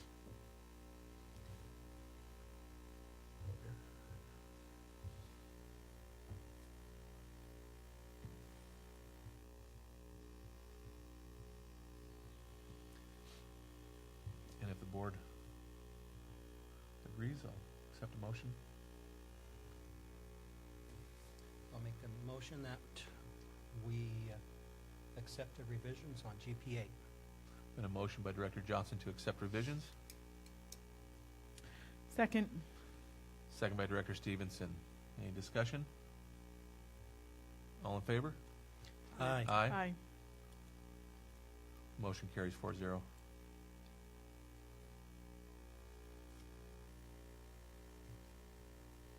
Is that coming up, or did you handle that vote, Talia? Oh, this would be, Separate agenda item. Can we do that now? no, we were actually, it's the way that, it's actually a know. board docs deal. So, I'm gonna let you figure out how to handle that, Talia. Yes. Because it is a board docs limitation, really. We don't have to approve, we can choose not to approve these, and they will just then be again in the next policy review. I don't even think we have a motion to, have to have a motion to table in this instance. You remember, Mike, if in the past we've had to do that? I don't think so. There's just a general consensus earlier to leave them in here for next policy review, so yeah, wish I could help you with the other part of it, but you're on your own there. The next one is a recommendation for removal of GP 6.1, because that was, oh, wait. Linkage. Lincoln. It's date sensitive. Yes, there it is, okay. I want to make sure that's what it was. So this is, yes, our linkage committee that ended. And so, accept a motion. I to- make a motion that we delete GP 6.1. And a motion by Director Stevenson to delete GP 6.1 Second. from the governance policies. Second by Director Garza. Any discussion? All in favor? Aye. Aye. Opposed? Motion carries 4-0. I am now way ahead. We will have a 5-minute wait. You told me to bring this up if I had a Oh, question. that's right. I'm sorry. I knew I'd forget it too. Oh, I remembered. Okay, I just have a question about EL 14. This is about, I'm totally gonna, it's instructional material for students. Okay, it says a failure to develop and implement an academic program that is research-based, provides access and challenge for all, is complete, is culturally responsive. In what sense are we culturally responsive? This is going back from when we came back to the WASDA conference, and I talked about a different type of social studies class where we can learn in different perspectives. So I'm going to go into the library right now, I'm sorry. and I'm going to find the last time that Dr. Hurst submitted a monitoring report for EL 14. And it was in November. So if you go into the library, Okay, from the library. go into monitoring reports, Okay. 2016, 2017. 17-18 monitoring reports actually. 17, 18. That would be the most recent one. And you'll see the EL 14 monitoring report.